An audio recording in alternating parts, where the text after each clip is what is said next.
¿Queremos ser perfectos o reales? Sin complejos, un podcast que te ayudará a vivir al natural en rostro y alma. Te acompañará en este viaje con temas, contenidos y especialistas para liberarte y construir una vida así, sin complejos.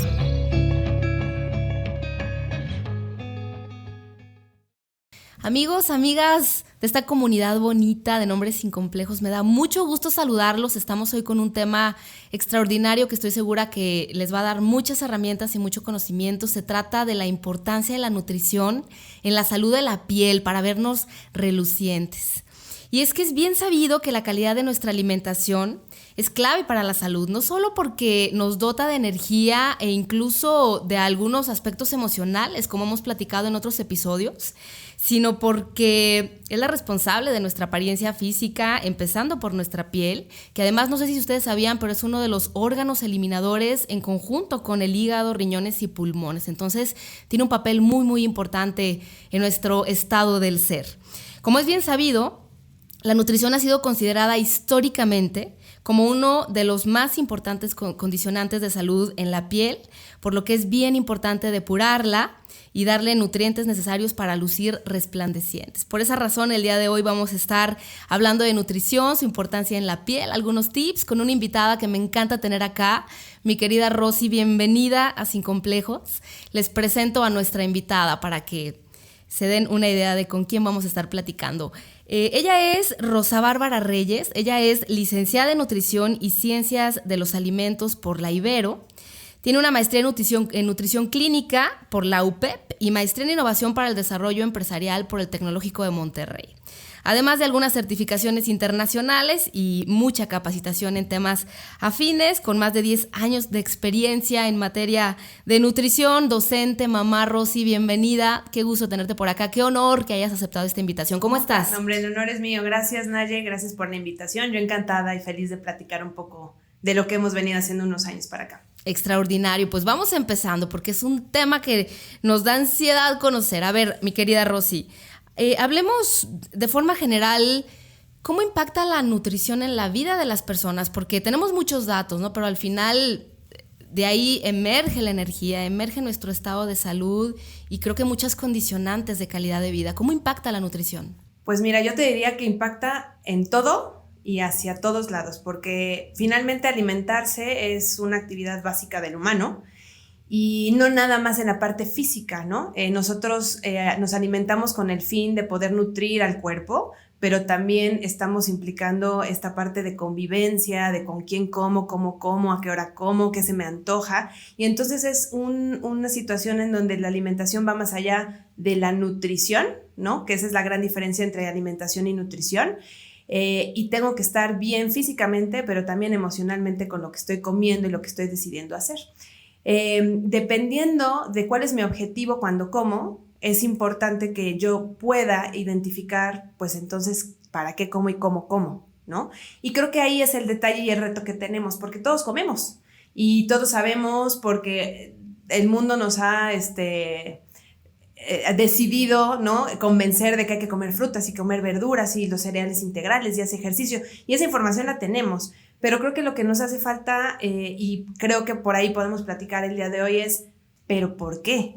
¿Y para qué? O sea, ¿por qué frutas? O sea, sí, frutas y verduras, pero ¿por qué? Y ahí está el reto, ¿no? Hay un tema que a mí me encanta, que es alfabetización alimentaria, y es esta parte de yo como persona saber de alimentación, pero poderlo aplicar y replicar con mi familia, ¿no? Entonces creo que ahí está el detalle. Sí comemos, pero a veces no sabemos qué o por qué estamos comiendo lo que estamos comiendo.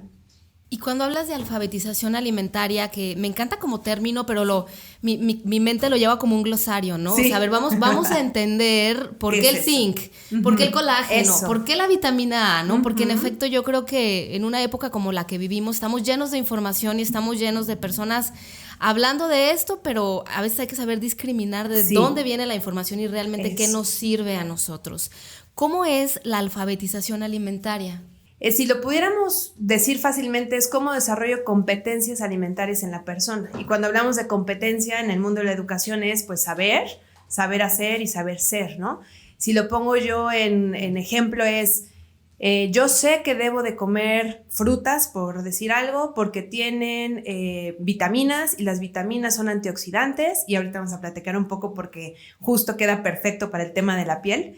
Y los antioxidantes lo que hacen es evitar la oxidación de las células. Eso es un saber en conocimiento que no necesariamente tenemos que profundizar y entender y qué pasa y el radical libre y la oxidación, no. Pero con que yo entienda que algo en la fruta que yo me estoy comiendo y si además es verde o si es roja o si es naranja, quiere decir que tiene una vitamina en particular y esa vitamina ayuda a que no haya envejecimiento en mi cuerpo. Ya. Pero después es, bueno, ¿y luego? Bueno, la idea es entonces aprender a hacer, que es la habilidad, ¿no? Yo tengo que aprender a escoger el kiwi, poder ir al mercado de la esquina y saber que ahorita hay mango, bueno, ahorita ya está terminando la temporada, ¿no? Cuáles son las frutas de temporada y qué fruta puedo comer ahorita y cómo comerla, porque no es lo mismo si está madura, si está inmadura, si le quito la cáscara, si la pongo a cocer, si no la pongo a cocer, hasta de dónde viene la fruta, todo eso y aplicarlo en la cocina, que esa es la otra parte muy interesante. Yo no me puedo quedar con cómo en el conocimiento, sino en la habilidad de prepararlo para que después lo pueda disfrutar y después replicarlo en casa, ¿no? Y es hasta llegar a la parte de estos valores, que ese es el plus de la competencia alimentaria, es ya sé hacerlo, pero además sé hacerlo con valor, con estos valores de a quién se lo estoy comprando, si es orgánico, si no es orgánico, de dónde viene, si tiene pesticidas, si no tiene pesticidas, si se lo compro al supermercado internacional o mejor se lo compro a la tiendita de la esquina favoreciendo el negocio de la región, ¿no? Entonces eso es complementar y hacer una competencia alimentaria, ¿no? Eso es alfabetizar a la gente en términos de alimentación y nutrición. Wow, completamente, ¿eh? Y de acuerdo, ¿sabes? Yo creo que a veces cuando tratamos de entender términos nutricionales, a veces es muy técnico. Sí. Y me parece importantísimo democratizar el lenguaje, ¿no? De modo que todos lo podamos entender sin ser especialistas en nutrición. Entonces, qué tema tan interesante. Y creo que tocas otro aspecto que es la alfabetización alimentaria llevada a los hogares, porque al final creo que cualquier madre o padre de familia o un joven que vive solo, que es responsable de su alimentación, la alimentación de otros, saber muy bien qué estás entregando a nivel nutricional a la familia. Y también hay un montón de tabús. Muchos. Me explico, o sea, yo me acuerdo... De repente en casa pasaba, ¿no? O sea, si te duele la cabeza, tómate una coca. Sí, bueno, quizá porque hay un golpe de azúcar, pero no estoy segura. Hay un fundamento, ¿no? Exacto, no estoy segura que a nivel nutricional estés atacando un problema de raíz. Claro. ¿Tú consideras que en México, por ejemplo, tenemos algún nivel de analfabetización alimentaria respecto a todos estos tabús de los que estamos platicando? Porque además la comida en México, por lo menos en el país desde donde grabamos, pues es riquísima, pero es garnachera, es salsa, es picante. Sí. ¿Qué opinas al respecto? Creo que sí, justo platicábamos fuera del aire que hace falta saber los niveles de alfabetización alimentaria en el país. Hay muy poco registrado, hay poco que se ha hecho en adultos, en niños prácticamente no hay nada y creo que ahí está donde podemos atacar y trabajar desde la educación, ¿no? Desde los niños. Sí, definitivamente hay mucho alimento que en exceso en México nos puede generar pues estos grandes problemas que ya no sabemos, que diabetes. También ya nos cansamos de escuchar del sobrepeso y la obesidad y la diabetes y una serie de enfermedades crónicas no transmisibles. Creo que el detalle está justo ahí en identificar qué sí, qué no y en las cantidades de lo que ya comemos, porque no se trata de cambiar de hábitos, de estilos de vida ni de alimentación. O sea, no es dejar de comer las memelas, no es dejar de comer frijol o la tortilla, sino más bien es cuánto y cómo y por qué de eso que ya como, ¿no? No es cambiar la cultura. En México creo que sí tenemos una variedad increíble en muchos alimentos que poco comemos, es increíble. Las estadísticas dicen frutas y verduras, el consumo en México es bajo, a pesar de la diversidad que tenemos. O sea, nosotros nos podemos ir a otros países en donde es muy limitado, en donde una papaya es carísima, cuando aquí puede ser la fruta de todos los días y que además es rica en muchas cosas. Eso te iba a decir, además México goza de tierras muy productivas. Y cosechamos cualquier cantidad de frutas y verduras que en su mayoría, además en datos económicos, se exportan, ni siquiera se quedan en el país. Sí, Sí, pues no nos las comemos. Ahí está el detalle. Y creo que en el fondo es, pues igual y si no le veo el valor agregado a comer fruta y verdura, y si nada más me dicen, es que es más barato, que a veces eso no necesariamente es cierto, pero pensar en qué sí me da o cuál es la motivación a decir a la gente, sí come la fruta y la verdura porque mira esto. No lo sabemos, nada más se han dedicado en comerciales a decir, come frutas y verduras, pero no hay un fondo de decirte por qué. O sea, ¿qué realmente está pasando en tu cuerpo cuando comes eso que te pueda motivar a decir sí me la voy a comer, ¿no? Y creo que esa motivación también depende de cada quien, ¿no? Hago ejercicio, soy deportista, soy una mujer que se va a embarazar, estoy pasando por un proceso de mucho estrés y entonces tengo gastritis y colitis. Cada uno, y por eso es que siempre se insiste en la nutrición, toda la base de la dieta es individual. No, yo no puedo decir, voy a copiar lo que está comiendo, dejando de comer el de al lado. Voy a bajar una dieta de internet, pues ¿no? No, claro. Porque es completamente pensada en el objetivo que tú tienes, bajo tus condiciones, tu contexto, tus antecedentes, tanto de la familia y tuyos, y entonces poder definir cuál es tu motivación para comer esto, ¿no? Un mismo alimento, el jitomate, por decir algo, ¿no? Yo te puedo decir el jitomate, que es rojo, que tiene licopeno, es un antioxidante que disminuye la probabilidad de que tengas problemas cardiovasculares. Pues yo le puedo decir al señor de 60 años que tal vez tiene un problema de aterosclerosis del corazón y tuvo un tema de infarto, pues come jitomate. ¿Y le va a ayudar? Sí, le va a ayudar. Pero también le puedo decir a la mujer que está embarazada, y ¿sabes qué? Ahorita es el mejor momento por las vitaminas, tu cuerpo está generando vida, ¿no? Y el mismo producto, el mismo alimento, con motivación diferente y un objetivo diferente le puede funcionar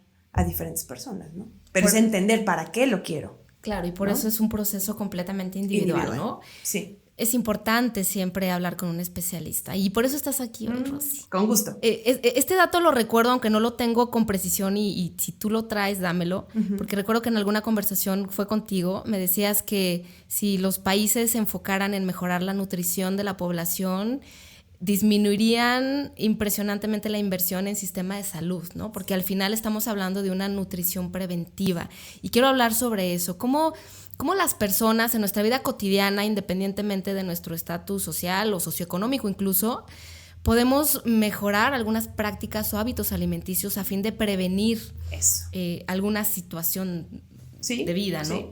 Sí, empezando por lo que preguntabas, justo está enfocado nuestro sistema de salud a la parte reactiva, a la parte del tratamiento, ¿no? Y eso nos cuesta mucho dinero, mucho tiempo y mucho esfuerzo. O sea, no nada más nos quedemos en la parte económica, sino es un desgaste, sí, del país, pero también de las familias, ¿no? De gastar en hospitales, en tratamientos, en medicinas, es bastante desgastante. Insostenible muchas veces. Totalmente, ¿no? ¿Qué sucede si nosotros partimos de la base que la nutrición y la alimentación se puede ver desde dos perspectivas? Tú lo decías, de la parte preventiva y la parte reactiva. Al final de cuentas, todo termina por suceder en el sentido de cambiar el estilo de vida, lamentablemente de manera reactiva, ¿no? Yo me siento bien, no me duele nada, como lo que sea y no pasa nada. Y un día resulta que vengo de una familia que aparte en México tenemos pues genes por ahí que no nos ayudan mucho y entonces resulta que me diagnostican resistencia a la insulina o diabetes, que es una de las enfermedades más comunes en el país, y me dicen que pues ahora tengo que tal vez bajarle a los azúcares y dejar de tomar refresco y que mejor ahora come avena, que le ponga avena, nueces y almendras y una serie de cosas que si nos ponemos a pensar, podríamos comer desde antes de manera preventiva. Es decir, la misma alimentación que tiene que llevar a alguien reactivo porque ya me dio diabetes, porque tengo hipertensión, porque ahora tengo que bajar de peso, es la misma alimentación que podría manejar cuando estaba yo completamente sano, ¿no? Claro. Entonces, es darle como esta perspectiva de mejor, desde ahorita empiezo a comer como debería de comer para evitar llegar a terminar de comer lo mismo, nada más que ahora con una enfermedad y con medicamento y con este estrés de si no me cuido va a pasar esto, si no me cuido me duele esto. Entonces, la nutrición o la alimentación, más bien la alimentación preventiva es pensar en que sin que me duela nada, pues me hago cargo proactivamente de estar tomando decisiones de qué comer y en qué cantidades, que creo que por ahí es el tema, para evitar llegar a lo que le pasó a mi abuela, lo que le pasó a mi papá, lo que está viviendo la familia, porque es un hecho que los genes están ahí y hay factores externos que lo pueden detonar. Puede uno tener el gen ahí y mantenerse bastante en silencio toda la vida, o detonar una enfermedad por la alimentación, ¿no? Una mala alimentación que detonó la hipertensión, detonó la diabetes, detonó, etcétera, ¿no? Me haces recordar respecto al tema de diabetes, justamente, ¿no? Que de repente es bien común escuchar, si es que tuvo un susto y le dio diabetes. A ver, no, no fue el susto. Hay toda una trayectoria, hay un montón de antecedentes genéticos y de hábitos que a raíz de un suceso, me imagino... Sí, eso lo detona, hace ¿no? visible la enfermedad. Exacto, claro. Exacto, sí. Sí, completamente. Es bien importante empezar a hacer conciencia de nuestros hábitos, ¿no? Y de nuestra historia de vida y de la familia para tomar mejores decisiones definitivamente. Rosy, nos interesa mucho entender la importancia de la alimentación y el rol que tiene, ¿no? Al final, pues somos seres evolutivos y con el paso del tiempo, pues vamos envejeciendo, ¿no? Ahorita que hablabas del desayuno, yo en este momento estoy dando clases en una institución educativa y me muero de risa de ver un joven de 20 años desayunar una sopa instantánea con unos papitas con salsita flamingo. Ese es el desayuno de un joven y una Coca-Cola, ¿bien? Entonces, creo que nos falta mucha conciencia. Sin embargo, a esa edad, pues nada duele. Sí, claro. Y eso. no te da gastritis y desayunas eso y me explico, es bien distinto. Pero, ¿cómo funciona el envejecimiento natural de las células? Porque sí pasa y me encantaría saber en ese proceso de evolución del ser humano cómo se comporta, pero también algunos tips de cómo minimizarlo a través de la nutrición. Uh-huh. Finalmente, estamos hechos de células y todas las células, como nosotros como ser humano, crecen, ¿no? Bueno, crecen, se reproducen y mueren estas células. Cuando se mueren estas células en el cuerpo, que es un proceso natural, o sea, no nos espantemos, así pasa en el cuerpo, hay un proceso que se llama... Sí, es el envejecimiento celular que genera radicales libres. A lo que podemos resumir es, las células al morir generan ciertos desechos que se pueden quedar en el cuerpo y que si andan libres por ahí, se pueden andar pegando a otras células que no nos conviene porque pueden generar una cosa que se llama oxidación y tender a que las células cambien de forma, y por ahí podemos hablar de cáncer, de una serie de enfermedades que están relacionadas con el envejecimiento celular cuando no está controlado. Esta oxidación se equilibra en un cuerpo sano cuando se utilizan en el cuerpo los antioxidantes, y eso seguramente se ha escuchado y se escucha mucho del antioxidante, ¿no? El antioxidante es simplemente un nutrimento, y un nutrimento es una sustancia que está en el alimento que me va a ayudar a equilibrar que esas celulitas por ahí, esos radicales libres, no se me peguen donde no quiero y que más bien los equilibren, los encapsulen y ahí no den lata. Así, digamos, como en términos fáciles de decir para qué funciona el antioxidante y al radical libre. Estos antioxidantes están en grandes cantidades en las vitaminas. Estas vitaminas, pues la mayoría, por eso siempre llego a las frutas y las verduras, están ahí, en frutas y verduras, y nosotros los podemos ver visualmente, están en los colores. Por eso es que yo sí veo la uva, la papaya, la manzana, el plátano, son colores diferentes porque están en contenidos particulares concentradas estas vitaminas. Y entonces podemos hablar de la vitamina C, de la vitamina E, de diferentes, de los carotenos, que tal vez es la que suena de repente, que es el naranja, el licopeno que está en el rojo, los flavonoides que están en la soya, o sea, no nada más frutas y verduras, pero en concentraciones mayores están ahí, ¿no? A través de los alimentos, y cuando me dices de los tips de alimentación, pues estaría muy fácil y yo podría decir, pues coman frutas y verduras, ¿no? Y ya, listo, cerramos el episodio, gracias por escucharnos. ¿No? Pero sí es importante entender, pero ¿por qué? ¿No? Entonces, si hablamos de estos alimentos en particular que tienen estas vitaminas, de inicio, nada más por comerlas, desde chiquitos, si tuviéramos este hábito de comerlas seguido y sobre todo en variedad, porque alguien me podría decir, es que es muy sencillo, yo tengo que salir corriendo a trabajar, entonces voy a agarrar una manzana y voy a comer manzanas de aquí a que me muera, ¿no? Y pasa, yo me acuerdo en la universidad era lo único que me comía porque era lo más práctico, el plátano y la manzana y vámonos. El problema de eso es que entonces estás obteniendo, aunque sí rico en vitamina de la manzana del color rojo, pues es una vitamina, es un tipo de antioxidante. Y la variedad que nos permite el consumo de frutas de diferentes colores es que nos da todos estos antioxidantes que están trabajando todos juntos en el cuerpo para, si no eliminar el envejecimiento celular, porque eso no se puede, es enlentecerlo y hacer un proceso mucho más sano a lo largo de los años, ¿no? Y que se va a ver reflejado si en mi piel, si en mi cabello, en mis uñas, en mi tracto gastrointestinal, porque la maravilla del alimento es que cuando yo pienso en un alimento, estoy pensando que adentro tiene una serie de nutrimentos, o sea, no nada más me estoy comiendo la vitamina.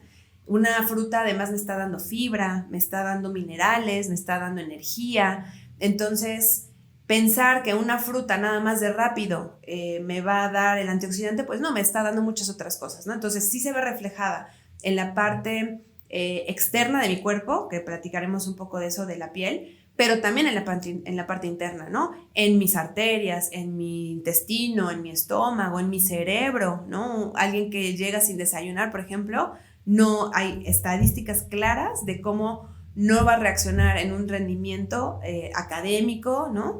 Igual que alguien que desayuna.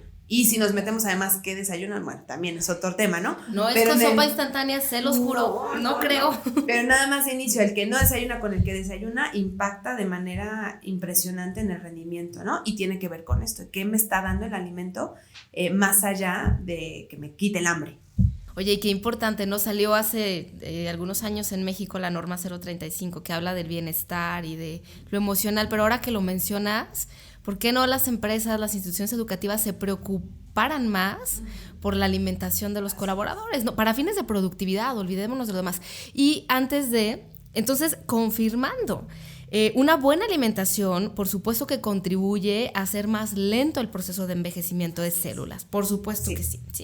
Y también me imagino ahí que es bien dicho que en un plato, mientras más colores tenga las porciones, estás teniendo una alimentación mucho más integral. Eso es correcto, ¿verdad? Justo es eso, es la manera más sencilla de entenderlo. Si mi plato tiene diferentes colores, quiere decir que estoy teniendo disponibles más nutrimentos y por lo tanto más antioxidantes, más vitaminas y que son recursos para el cuerpo. Algo importante de platicarles es que la mayoría de las cosas que nos comemos, el cuerpo lo produce. Entonces la gente diría, pues ¿para qué me lo como si el cuerpo lo produce? No tendría por qué.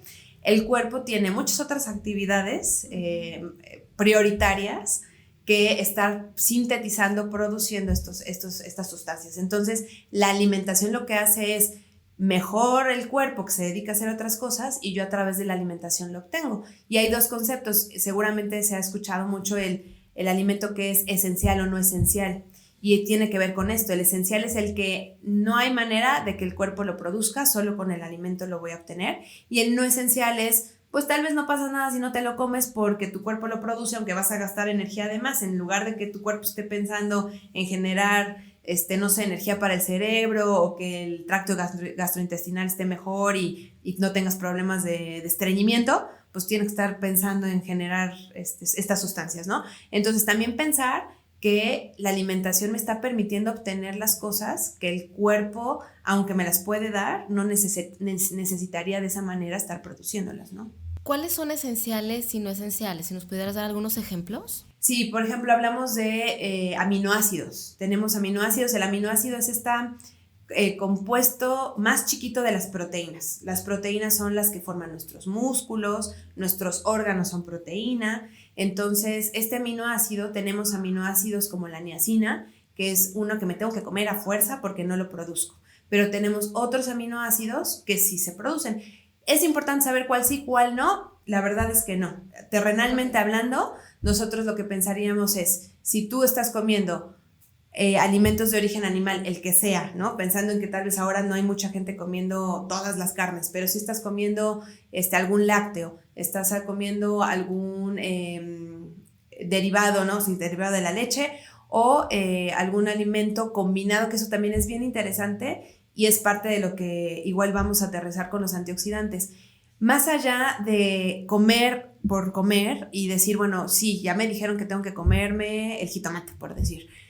Tengo que aprender incluso hasta cómo combinarlos, porque la combinación de los alimentos genera una mayor o menor disponibilidad de ¿Qué quiere decir? A veces, un ejemplo muy sencillo, el café con leche de la mañana, muy común. La leche que pensamos que pues el calcio es importante y el calcio para los huesos y la osteoporosis, etcétera, me tengo que tomar la leche. Pero si me la tomo con el café, la cafeína es un inhibidor del calcio. Quiere decir que cuando yo estoy tratando de que ese calcio entre a la célula y se utilice para los huesos, llega la cafeína y le cierra la puerta y ya no entra. Eso quiere decir que ese calcio no está funcionando. Entonces, hay alimentos que obstruyen la absorción de otros. Y al contrario, que esos son los buenos que nos tenemos que enfocar, es cuáles ayudan a que sea más disponible, le abre completamente las puertas y le dice bienvenido, ¿no? Y entonces ahorita podemos platicar ya aterrizado de algunas combinaciones que son muy sencillas, que a veces hacemos, pero si nos hacemos conscientes y entonces yo ya sé, oye, si combino esto con esto, me va a funcionar para esto que quiero, pues entonces lo hago más consciente, creo que es, ¿no? La palabra de entender, combinando cosas, me va a ir mucho mejor que simplemente otra vez llegar a comer por comer, ¿no? Sino combinar para que esto sea más disponible. Excelente. Rosy, ¿el nivel de cocción influye en conservar propiedades? Sí, esos son otros puntos. Además de la disponibilidad, que es lo que estaba yo hablando, están los factores externos. A veces es muy sencillo decir, bueno, pues no tengo tiempo, entonces voy a pasar a la tiendita y me compro un jugo de naranja, ¿no? O el jugo verde, que pues decimos es lo más sano. El problema, y está bien, el problema es que justamente, ahorita llego a la cocción, pero la presencia del oxígeno en el aire oxida las vitaminas. Entonces, si yo llego a la tiendita a las 10 de la mañana y el jugo lo hicieron a las 7 o al día anterior, porque hay lugares que no necesariamente es muy fresco, la vitamina que estaba en ese jugo ya no sirvió, ya no sirve. Ahí está, inactiva, oxidada, okay. Ya, ¿no? Así, oxidada es la palabra, ¿no? Entonces ya no tiene estos beneficios de los que podríamos estar hablando como antioxidantes, ¿no? Además, al perder la vitamina, en el caso de una fruta, que ese es otro tema y tal vez puede ser para otro día, nos dicen la fruta es puro azúcar, entonces no hay que comerlo, ¿no? No es cierto, sí tiene azúcares, pero hay fibra y tiene otras sustancias que ayudan a que la absorción sea diferente y entonces no es el mismo impacto que un refresco, ¿no? No es igual definitivamente. Pero cuando yo hago un jugo y no me lo tomo de inmediato y la fruta no es fresca y ya se oxidó por la presencia de la luz y del oxígeno, entonces perdimos ahí estos beneficios y nada más ahí sí estamos consumiendo prácticamente el azúcar. Entonces cuando decimos es que soy muy sano porque tomo todos los días mi jugo verde, híjole, ¿cómo es el proceso? Está perfecto, pero hay que hacerlo y tomarlo de inmediato. Por eso una recomendación bien sencilla es cuando llegas al restaurante o al lugar a pedirlo es, pero ahorita exprímeme la naranja, ¿no? Házmelo fresco. A veces no les gusta, pero funciona para que en ese momento a mí me sirva realmente ese nutrimento, ese antioxidante. Y en la cocción pasa lo mismo. La cantidad de calor y la presencia del oxígeno otra vez en el aire genera que se inactiven muchos de estos nutrimentos, ¿no? Entonces también es pensar para qué necesito la cocción. Una cocción en fruta o verdura, habría que ver para qué lo necesito, si puedo tal vez manejar la fruta en crudo. Si hay verduras que puedo manejar en crudo, mejor. Si es cocción, también pues tenemos que fijarnos hasta qué punto de cocción, ¿no? Nosotros podemos hablar de, pues sí, ponlo a hervir y ponlo a cocer, pero poquito tiempo, ¿no? Así como hablan de la pasta al dente, lo mismo pasa con las verduras. Puedo llegar a una cocción en donde yo no inactive las vitaminas, pero sí haga el proceso de cocción que yo necesito para lo que estoy preparando. ¿Y cómo lo identificas? Depende del alimento, pero normalmente tenemos que evitar ni que llegue la textura que esté muy aguado o que hierva en exceso, a menos que yo esté preparando algo muy particular, ¿no? Estoy haciendo un caldo de pollo y entonces el pollo se tiene que cocer y entonces normalmente lo que pasa es que la verdura termina en una mayor cocción. ¿Cuál es la recomendación ahí? Hazlo por separado, ¿no? O sea, pon a cocer la verdura y antes de que se pase, digamos, ¿no? Esta textura, sácala y ya después la agregas al pollo. O sea, se puede identificando la textura de las verduras. Si fuera un corte de carne sería un término 3/4. Ándale, exactamente. Si lo cambiamos a carne, así. Excelente. Digo, porque es bien importante saberlo como información, pero sobre todo cómo llevarlo a la alimentación de la familia, ¿no? O al vapor, esa es la otra, ¿no? No cocción en agua, sino al vapor. Más recomendable. Uh-huh. Sí. Sí, porque pierde menos nutrimentos. Bien. Rosy, ¿lo que comemos se refleja en nuestra piel? Sí. A ver, cuéntanos. La piel es un órgano, ¿no? O sea, pensemos que la piel es como el hígado, como el corazón, como el páncreas, y así funciona la relación con la alimentación. La diferencia es que la piel sí la vemos, ¿no? Al páncreas no lo vemos, al hígado no lo vemos, la piel sí la vemos. A medida que nosotros manejamos las funciones de la piel de manera correcta, lo podemos ligar con lo que comemos. Por ejemplo, si la piel tiene que ver, y tú lo decías al principio, con la regulación de la temperatura y la eliminación de toxinas, ¿no? Por ahí sudamos, por ahí protegemos a las siguientes capas del músculo y de demás del cuerpo. Tenemos que pensar que tiene que estar humectado. Y por un lado lo logramos con la parte tópica, pero también se tiene que humectar de adentro hacia afuera, que es la hidratación. Y entonces llegamos a otra de las recomendaciones que no sabemos, pero que no siempre cumplimos, que es el consumo de los líquidos. A veces nos quedamos con que tiene que ser agua y no necesariamente. Entonces, la primera relación de la alimentación con la piel sería la hidratación. Y la primera fuente, por supuesto, que es el agua. Incluso en el agua podremos platicar de si el agua con sodio, sin sodio, ¿no? Porque ahora hay un sinfín de marcas. Sí necesitamos el sodio, ¿no? Entre paréntesis, a menos que tuviéramos un problema renal. Si no, podemos comprar el agua que trae sodio sin problema. No tiene que ser alcalina. Si es alcalina es mejor, pero tampoco pasa nada si no es así. Pero pensar en otros líquidos. Cuando hablamos de líquidos hablamos de las sopas, de las cremas, de los alimentos como tal, sobre todo frutas y verduras, volvemos a caer en lo mismo porque están ricas en agua como tal en el producto, pero también en las preparaciones. Si yo preparo guisados y tienen caldos donde le puse verdura, ahí también te estás hidratando, ¿no?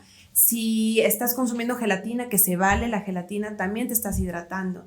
Los jugos, los tés, las aguas de sabor, todo eso suma a una hidratación a la piel. Entonces ese es el primer factor importante que hay que considerar, que además tiene un sinfín de beneficios el agua para otras cosas, pero hablando de la piel sería como el primer factor.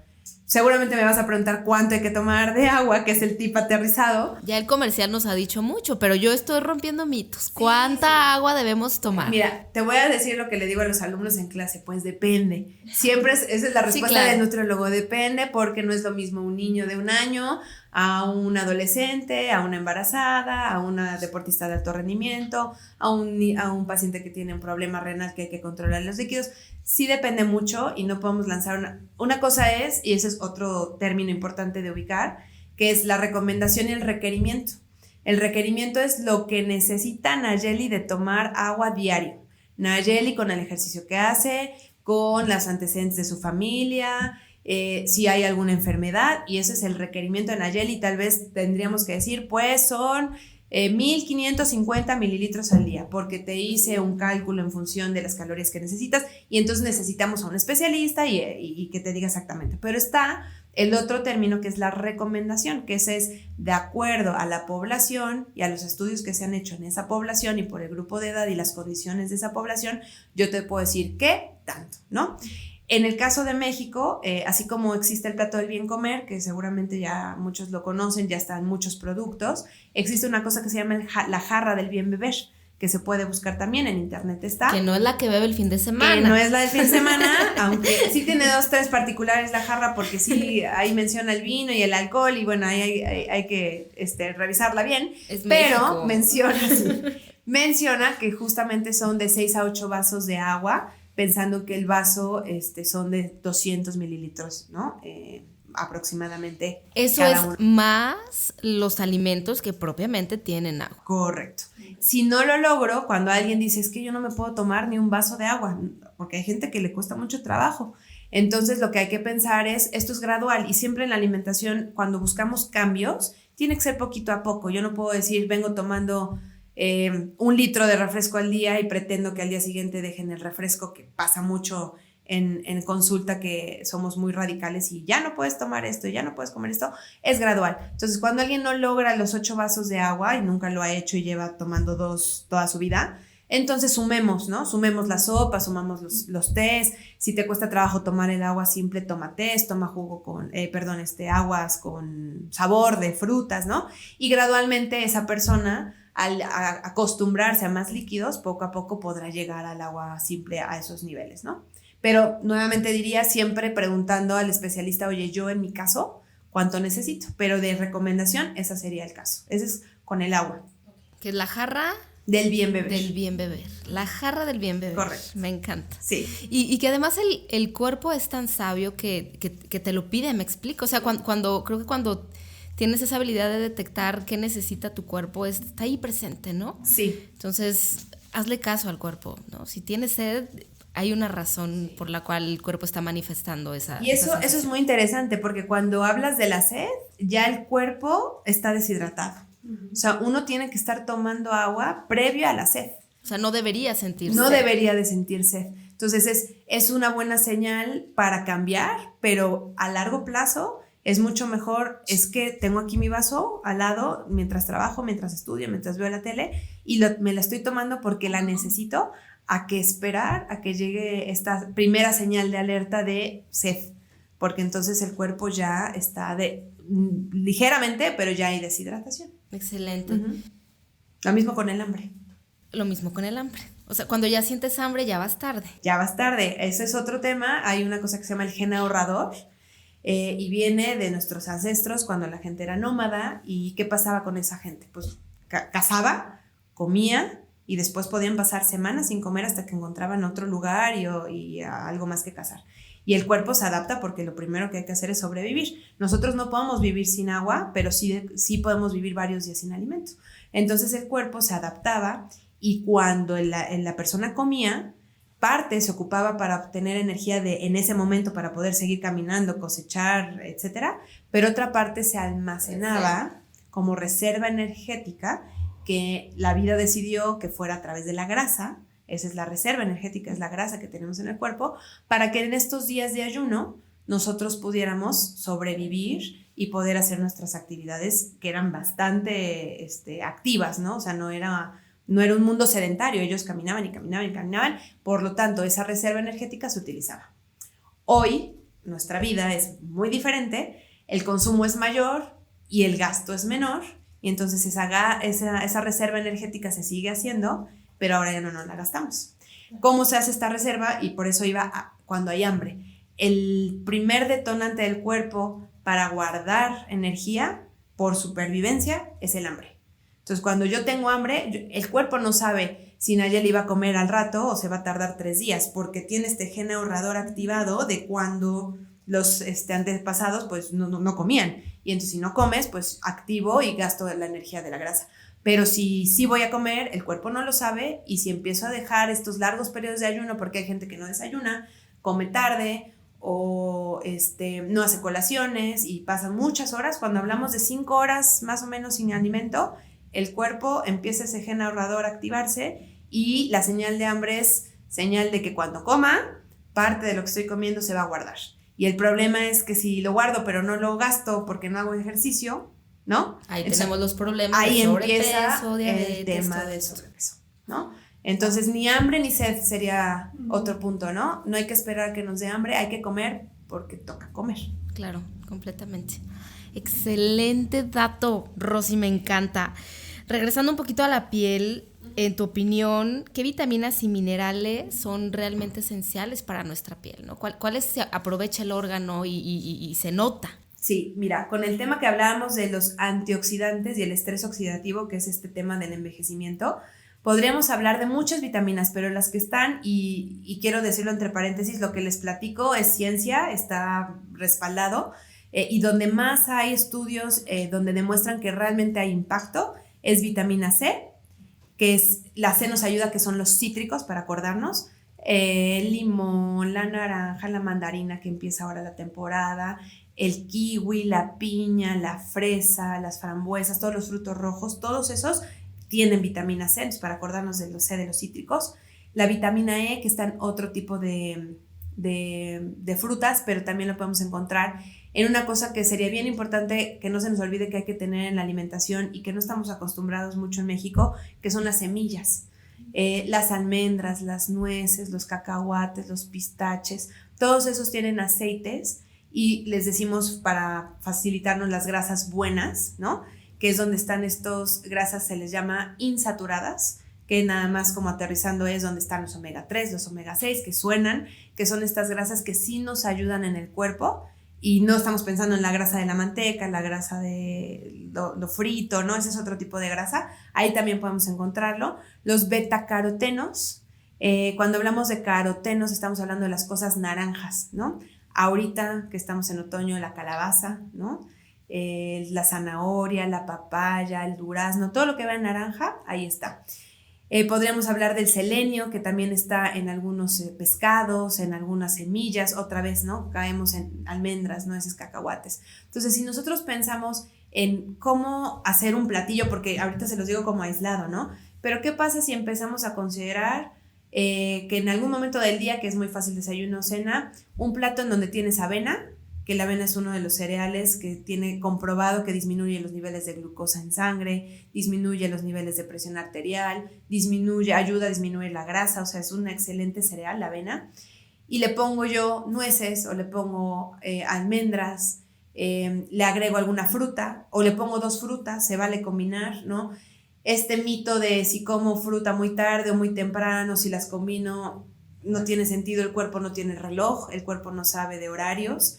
Sí hay un proceso de digestión y si me acuesto, ese es otro tema, pero la combinación o la hora de que me como la fruta, ¿no? Entonces, si al cereal le pongo, a la avena, perdón, le pongo estas semillas y le pongo fruta, y si además le puedo agregar alguna proteína, habrá gente que le puede poner leche, está bienvenida, habrá gente que le puede poner yogurt, es bienvenido, y si no, otra de esto que hablábamos de la biodisponibilidad, que decíamos que con qué se puede combinar. Cuando alguien no come productos de origen animal, que es donde está la mejor proteína, y no es por tema ni de empresa, ni de alguna tendencia, sino es la proteína del animal, es la más cercana al del humano. Entonces, como se parece tanto en estructura, es la que puede absorberse mejor. Así de sencillo es, ¿no?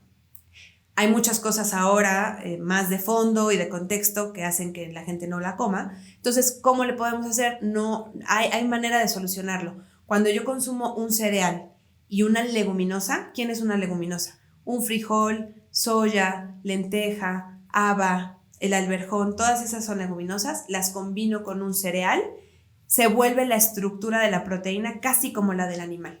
Casi, no va a ser igual, pero es muy cercana. Entonces, un taco de tortilla de maíz con frijoles, unas enfrijoladas, perfecto, superalimento, ¿no? Arroz con frijoles, superalimento. Lentejas y además, porque es solo comerlo al mismo tiempo, no se lo tengo que poner en la sopa, pero si estoy comiendo lentejas, una sopa de lentejas y me estoy comiendo un taquito un taco de tortilla de maíz, ahí estuvo un cereal y una leguminosa. En el caso de la avena, es difícil combinar la leguminosa en el platillo, pero lo puedo hacer al mismo tiempo en otro platillo, ¿no? En algo más sencillo, si pensamos en unas enfrijoladas, ¿no? Si yo desayuno, ceno o como unas enfrijoladas, tengo la tortilla, tengo la leguminosa, ahí está, y si le agrego aguacate y si le agrego jitomate, ya tengo el omega 3, que estábamos hablando ahorita de los antioxidantes, y tenemos el licopeno del jitomate, que es rojo, me da otro antioxidante, ya tengo la proteína, ya tengo la fibra, ya está completo, ¿no? Y no es un alimento que pensarías, es que fui al nutriólogo y no me quiere, las enfrijoladas se vale, ¿no? Y además es un alimento muy sencillo y muy mexicano, ¿no?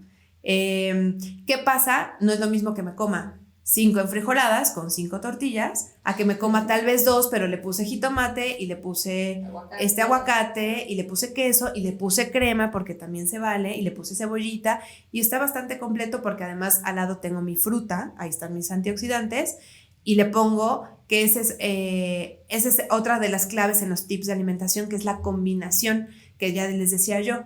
La fruta solita normalmente la absorbemos muy rápido porque es pura glucosa, es pura hidrato de carbono, que nos sirve, sí, nos sirve mucho, pero a veces no necesitamos que sea tan rápida su absorción. Por eso es que cuando alguien dice, ¿qué puedo comer entre comidas porque me da hambre, entre que estoy en la oficina o estoy en clase y quiero comerme algo? La peor recomendación es una fruta solita, porque si yo me la como, lo primero que hace es absorberse, se va a sangre y en el estómago desapareció. Eso se le llama vaciamiento gástrico rápido, ¿no? O sea, no dura mucho tiempo en el estómago.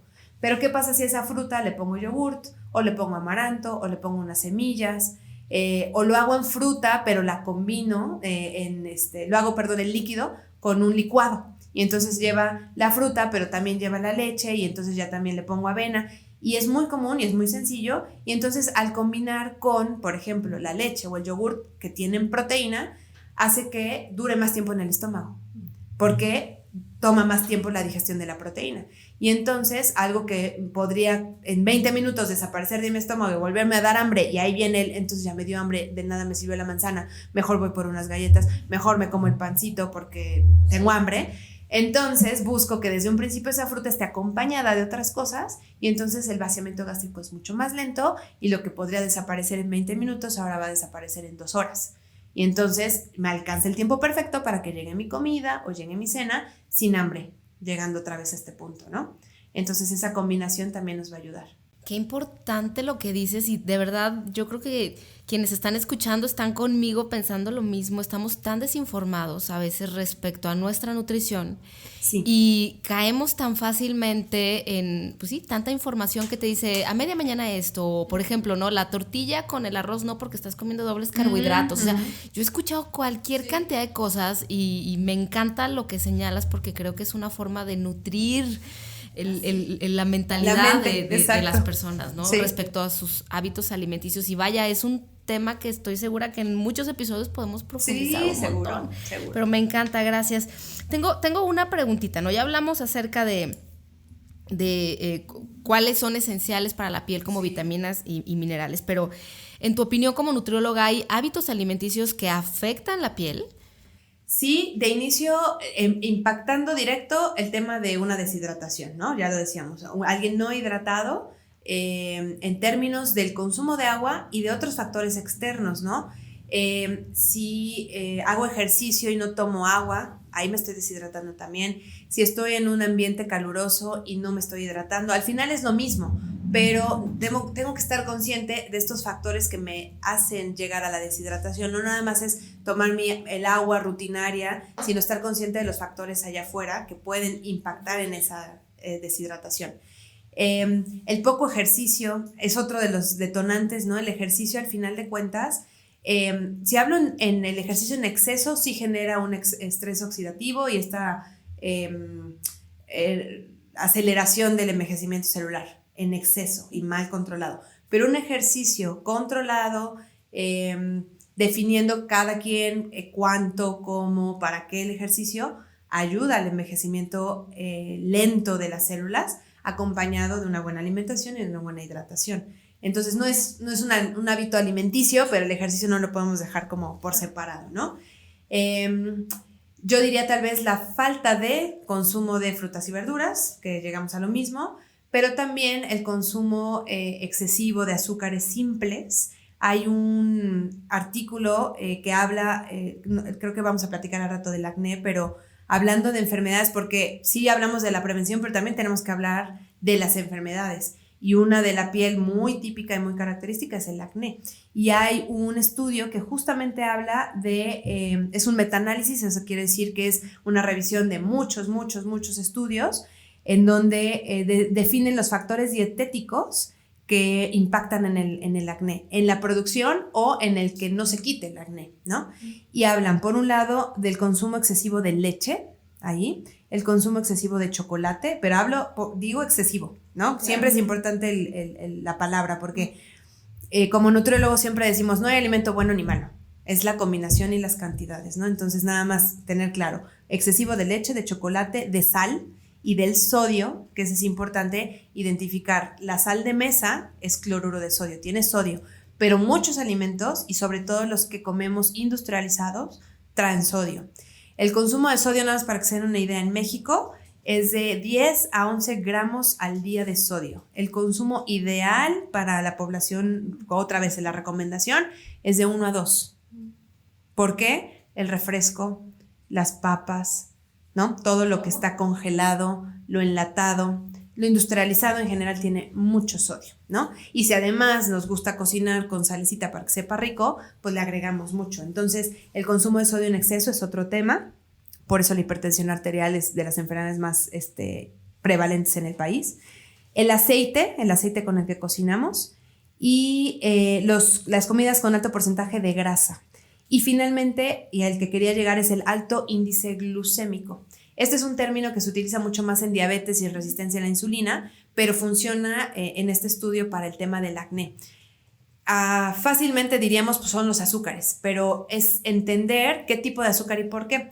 Cuando nosotros, y es a lo que platicaba de la fruta, cuando nosotros nos comemos un alimento, todos los alimentos al final necesitamos que cuando lo comemos, lo masticamos, lo digerimos, lo absorbemos y lo metabolizamos, que es todo el proceso que sucede en el cuerpo, queremos que llegue a la glucosa. La glucosa es la gasolina del cuerpo y eso es lo que nos da energía y lo único que utiliza en una situación sana el cerebro. Entonces, al final, si yo me como un sándwich, una sincronizada, una fruta, una papa, lo que sea, al final mi cuerpo lo quiere en forma de glucosa. Cuando yo me lo como en la manera más sencilla, más cercana a esa estructura de la glucosa, entra mucho más rápido, porque pues no tiene que hacer tanto proceso de romper moléculas, de quitar fibra, de quitar celulosa. Entonces, la miel, la mermelada, la cajeta, los dulces, los refrescos, todo lo que ubicamos como dulce, tiene un índice glucémico alto, o sea, yo me lo como y luego entra a mi cuerpo, se metaboliza y se utiliza como forma de energía. En un paciente con diabetes o resistencia a la insulina eso es terrible, ¿no? Porque no tiene el control para que se mantengan sus niveles de glucosa y por eso les dan los periodos de hiperglucemia, ¿no? Que es cuando se ponen muy mal, o de hipoglucemia cuando les baja mucho. ¿Cómo se puede lograr que este índice glucémico baje? No es que me deje de comer la mermelada o la cajeta. De inicio lo que tengo que pensar es de dónde me la puedo comer donde baje esta velocidad. Entonces yo me puedo comer un pan integral de masa madre mucho mejor porque entonces tiene menos conservadores, el hidrato de carbono es más puro y le pongo mermelada. Sí le puedo poner mermelada y sí puede tener azúcar, sí puede tener azúcar. Estoy hablando en condiciones sanas, ¿no? Claro. ¿Puedo poner cajeta? Sí le puedo poner cajeta a una galleta María, sí puedo y me lo puedo comer como postre, sí también puedo, pero no pensar en que me voy a comer la mermelada porque eso suele pasar a veces en cucharadas, ¿no? Porque está rico, porque la cajeta, pues sí. O me sentí mala, desmayada y entonces ahí, ¿no? Ahí está el tema. El refresco de cola. El refresco, que por supuesto en un momento de urgencia eso hay que hacer, pero como un hábito es buscar cómo los índices glucémicos pueden bajar. Y otra vez llego la misma recomendación, combinando la mermelada, pero le pongo al pan, y si al pan además le pongo crema de cacahuate, entonces tienes la grasa, que es buena del cacahuate, más la mermelada que te está dando la energía, la glucosa, y el pan que te está dando fibra, y niacina y una serie de antioxidantes que ya mencionamos, ¿no? Entonces, eso otra vez ningún alimento está mal, nada más es la combinación y las cantidades. Completamente. Rosy, los suplementos alimenticios, porque creo que también son parte del hábito de muchas personas, pero no estoy segura que lo hagamos correctamente. Me gustaría platicar sobre el rol de los suplementos alimenticios. ¿Se recomiendan, no se recomiendan? ¿Cuándo? ¿Por qué? Cuéntanos. Es todo un tema. De inicio habría que identificar cuando le llamamos suplemento o complemento. El suplemento es cuando no puedo o no quiero comerme algo y lo tengo que suplir con algo externo, ¿no? O el complemento es cuando yo llevo una alimentación completa, pero necesito sumar por alguna condición en particular. Una mujer de 70 años que tal vez la dentición ya no está completa, pero necesita comer carne, pero ya no es suficiente con lo que ella puede masticar, le duele, no puede, la pasa mal, etcétera, pues buscamos entonces un suplemento a la carne que está dejando de comer, ¿no? Para que le dé el hierro y la proteína y buscamos algo que supla.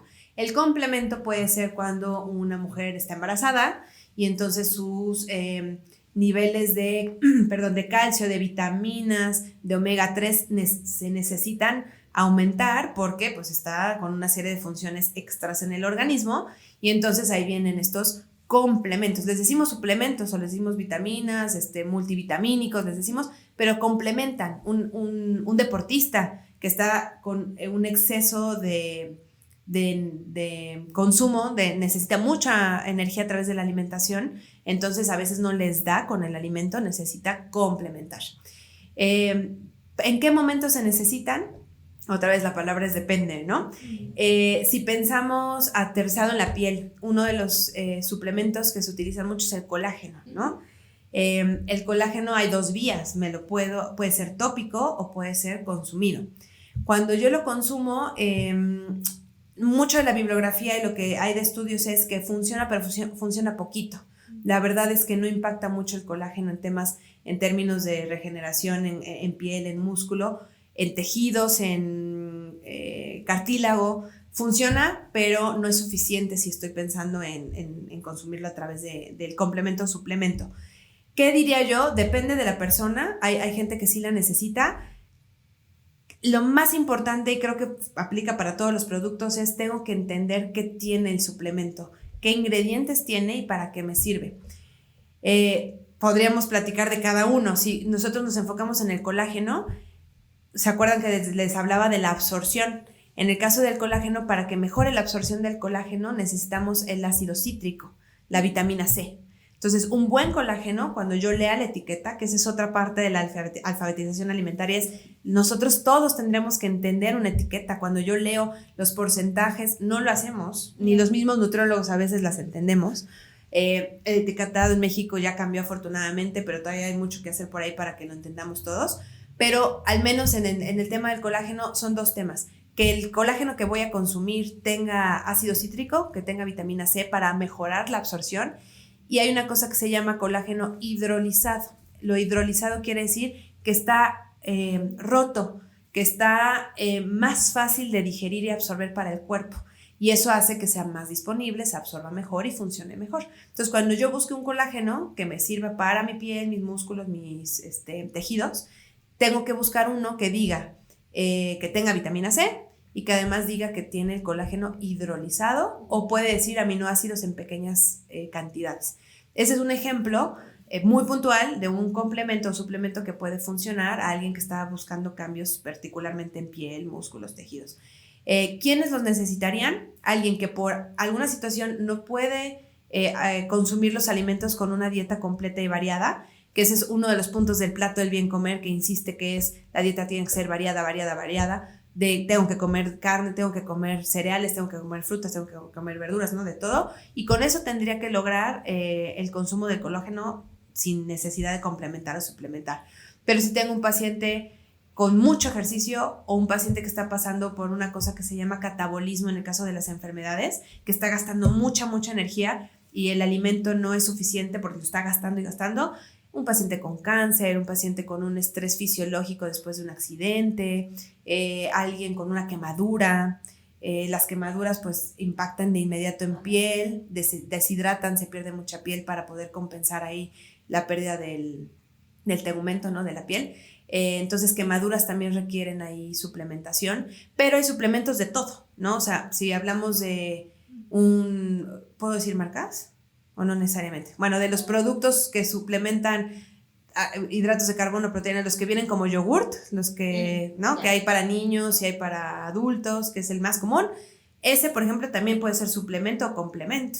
Les puedo decir el ejemplo de mi abuela. Mi abuela, diabetes, cirrosis, enfisema pulmonar, tuvo cáncer, ya no lo tiene, 90 años. Es una mujer que necesita nutrirse, pero que sus condiciones de enfermedad, los dientes, la placa que tiene, no le puedo decir, oye, cómete 250 gramos de carne, come frutas y verduras de todos los colores, porque además, pues, ¿quién se lo prepara? ¿Quién va a ir a comprárselo? No es fácil. Entonces, alguien, por ejemplo, pues necesita un complemento y un suplemento a su dieta, ¿no?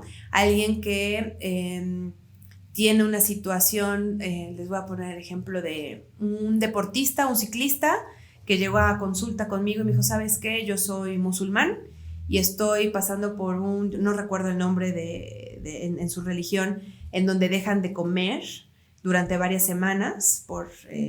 ¿Ayuno? Es un ayuno en particular, pero tiene un nombre en su religión, particularmente del año, en donde no puede comer, solo puede tomar agua, o bueno, líquidos.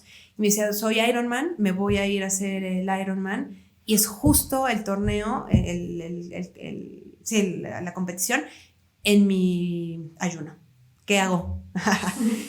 Entonces, esa persona no está enferma, pero tiene culturalmente en un contexto muy particular en donde necesita en ese momento un suplemento a la comida. No va a comer, pero va a hacer un Ironman que más o menos, si tienen una idea, son de 15 a 20 horas de ejercicio seguidos, ¿no? Porque nadan, corren y andan en bici.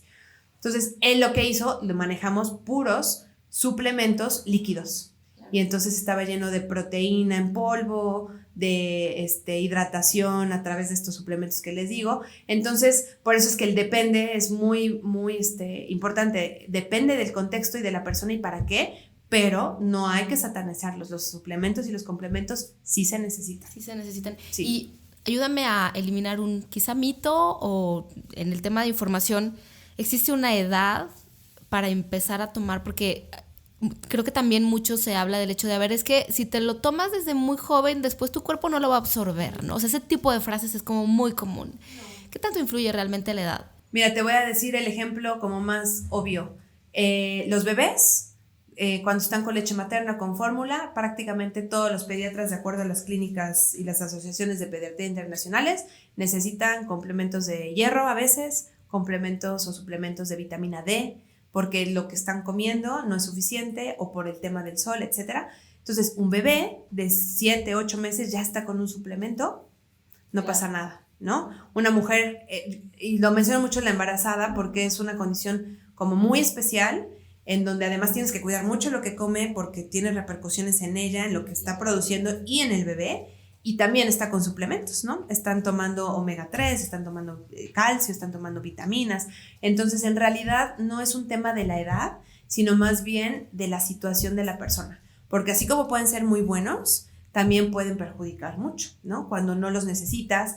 Hablábamos de que hay muchas cosas que sintetiza el cuerpo, ¿no? Entonces, si yo lo sintetizo y además lo como y además me suplemento con eso, puedo llegar a una cosa que se llama toxicidad, que es cuando llego a comer más o a tener más de ese nutrimento en el cuerpo. Entonces, hay que tener mucho cuidado en cuál y cuándo y para qué. Otra vez, ¿no? ¿Para qué?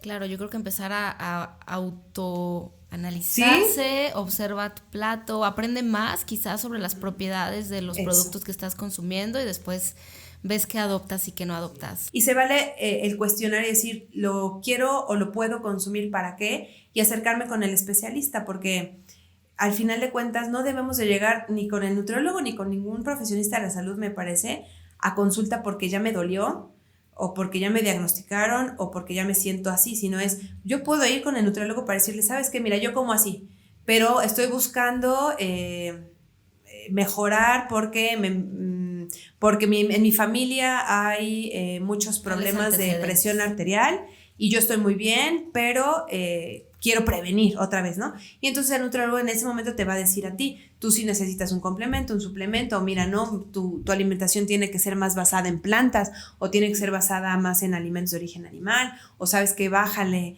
a la cantidad de frutas que estás comiendo o súbele. Depende, y no esperar a que nos duela algo o que el médico ya me mandó como castigo porque ya me diagnosticó alguna enfermedad, ve al nutriólogo porque ahora sí vas a tener que dejar de comer porque tienes tal enfermedad, que ese es el problema y el tabú que hay con los nutriólogos, ¿no? Y volvemos al tema reactivo. Reactivo. Completamente.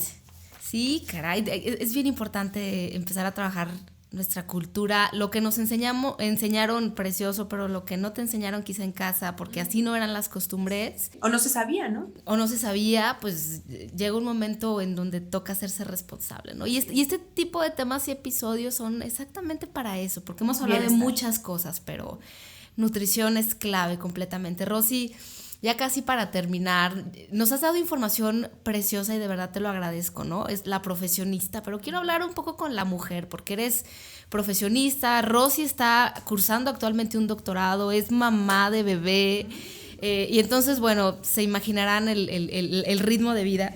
Y yo quisiera saber a nivel personal, ¿no? Porque luego es curioso, pero cuando hablas con un nutriólogo, todo el mundo imagina que su alimentación es así, lechuga y limón, y es curioso, ¿no? Pero no sobre ensaladas. Ya, pero te veo preciosa, me explico. Ay, yo tenía un ratito sin ver a Rosy, pero la veo preciosa, reluciente, y me gustaría que nos compartieras a nivel personal ¿Qué hábitos te permiten verte y sentirte así bien y plena? Muchas gracias de inicio por los piropos. Mira, yo creo que más que dar un tip de hábito de lo que como, creo que es bien importante, y tú lo dices porque sí nos relacionan el nutriólogo que no come o que come ensaladas y no, sí, no lo disfruta. Es terrible. Es terrible pensar así porque es todo lo contrario, casi en la mayoría de los nutriólogos, a pesar de lo que podemos recomendar o decir.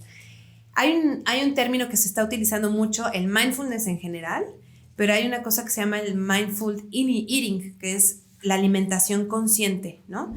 Y es esta parte de disfrutar, sí, de disfrutar los alimentos, pero además de ser consciente del momento en que me lo estoy comiendo y de lo que estoy sintiendo mientras me lo como. Y entonces creo que lo primero que diría es que disfruto la comida. Y creo que eso es bien importante, que no importa tu profesión y que sepas de los alimentos o no, que se disfruten, porque nunca sabes si un día vas a poder seguir comiéndolo, dependiendo, ¿no?, de cómo lleves tu vida, o de esta sensación de que si te lo comes con culpa, porque tienes estas etiquetas de el chocolate o el refresco, o las palomitas o la garnacha, no se deben de comer, o cuando los comes estás pecando, ¿no? O está mal, o muchos el comentario es, pues me lo como y al rato salgo a correr, que es terrible, o me lo como y después dejo de comer 3 días, con esa sensación como si fuera algo malo, y una culpa, un castigo, un sacrificio, ¿no? Entonces creo que el primer tip diría es, hay que disfrutar la comida, la que sea, desde la lechuga, ¿no?, en la ensalada, porque puede haber una ensalada deliciosa con fresas, con un dip de miel, mango, arándano, ¿no? O sea, puede ser cabra, una ensalada deliciosa, y que además le puedes poner lo que quieras con la combinación que tú decidas. Pero también puedes disfrutar un pedazo de pizza con un vaso de refresco, o sea, sí se vale, y yo lo hago y lo disfruto, y voy a ver mi película y me como mis palomitas y no estoy pensando en si al rato tengo que salir a correr, lo estoy disfrutando. Creo que la clave es lo disfruto en este momento, pero sé que tengo otras cosas allá afuera que compensan, ¿no? Y que sé que no es que todos los días como así, o que soy sedentaria y que entonces no hay manera de que de alguna forma esto que estoy comiendo sí se utilice, porque si no llegamos a este gen ahorrador. Entonces, creo que el disfrutar la comida también tiene que ver con que hay mucho equilibrio en otras cosas, ¿no? Y es el hacer ejercicio y el tener alguna actividad que disfrutes, que no tiene que ser, a veces pensamos en ejercicio y es ejercicio el gimnasio, ¿no? Y la realidad es que no. O sea, el ejercicio puede ser yoga, puede ser pilates, puede salir a jugar básquetbol con tu hijo, salir a caminar, el taekwondo, el box, hay mujeres haciendo box, o sea, hay un sinfín de actividades que no es el gimnasio, que no es correr, porque la gente piensa que también solo es correr y no todo el mundo está para correr, que liberes esta oxitocina, que la oxitocina te genera felicidad, y si no es el ejercicio, alguna otra actividad artística, lectura, hasta el propio internet tiene sus cosas maravillosas, ¿no?, de hobbies que puede uno adquirir, que compensen también esta parte de bienestar más allá del ejercicio propio. Pienso que esa es una, ¿no?, el disfrutar la comida. Excelente, lo dijo la nutrióloga. Sí. Mi querida Rosy, este podcast tiene un propósito muy, muy claro, y yo quisiera que nos hicieras algunas recomendaciones a quienes nos están escuchando para una vida en mayor libertad, en mayor plenitud, sin filtros, sin complejos, caray, ¿no? ¿Tú qué le recomiendas a las personas para vivir así? Mira, desde mi perspectiva y viéndolo desde la parte de la comida, creo que es fundamental que la gente no se compare. Desde cómo nos vemos y qué comemos. Hay toda una línea hoy de, pues no de en pro de los cuerpos grandes, que se les llama, que tenemos muchos cuerpos grandes en México. No hay que irnos al extremo de decir, pues entonces ahora la obesidad es buena y es sana. Más bien es cuidar cómo nos vemos, no tiene que ver con cómo se ve el de al lado, y no sabemos ni el contexto, ni su situación, ni su herencia, ni sus genes, ni nada. Entonces creo que mucho que nos quita la culpa al comer es primero no compararnos con los demás, y otra bien importante es no compararnos con nosotros mismos. en diferentes momentos de la vida, porque a veces tendemos a decir, híjole, es que yo cuando era joven podía comer lo que decías de del adolescente comiendo sopa instantánea que no le dolía nada, ¿no? El juzgarnos en otro momento de la vida no se vale, en nada, creo que en nada, ni en nuestras acciones, ni en nuestros pensamientos, y en la comida tampoco, porque no se vale juzgar al adolescente de 17 años con el cuerpo y con la situación y el contexto de alguien de 40, ¿no? Entonces creo que también es muy sano y liberador el no juzgar las acciones y lo que se comía y lo que se hacía en otro momento de la vida, y más bien centrarnos en el hoy y qué es lo que necesito hoy para comer para mi futuro. Eso sí creo que es importante, pensar en sí disfrutarlo hoy, pero tener un poquito de conciencia de cómo va a repercutir preventivo. A futuro. Preventivo. Claro. Sí. Completamente. Muchas gracias, Rosy. ¿Dónde podemos encontrarte? Pues mira, por ahora tengo igual un podcast que se llama En Sumero Mole. Está un poquito enfocado a que la gente conozca al nutriólogo más allá de la consulta, y son entrevistas a nutriólogos de todo el mundo, que conozcan las historias de vida de estos nutriólogos. Entonces, en redes sociales, en Instagram, pueden encontrarme en Sumero Mole. En Sumero Ahí Mole. Ahí estoy, en Sumero Mole de los nutriólogos. Rosy, muchas gracias por estar aquí. Recuerden que este podcast es gracias a Rusens Cosmética Natural, con el único propósito de generar conciencia, soltar, pero sobre todo inspirar a la acción. Si les gustó este episodio, compartan, déjenos un like. Nos pueden encontrar en YouTube como Sin Complejos Podcast, también en TikTok con el mismo nombre, y en redes sociales, Facebook e Instagram desde Rusens Cosmética Natural. Nos vemos en el siguiente episodio. Gracias por escuchar este episodio. Síguenos en nuestras redes sociales como Rusens Cosmética Natural y no te pierdas el siguiente episodio, por mujeres y personas sin complejos.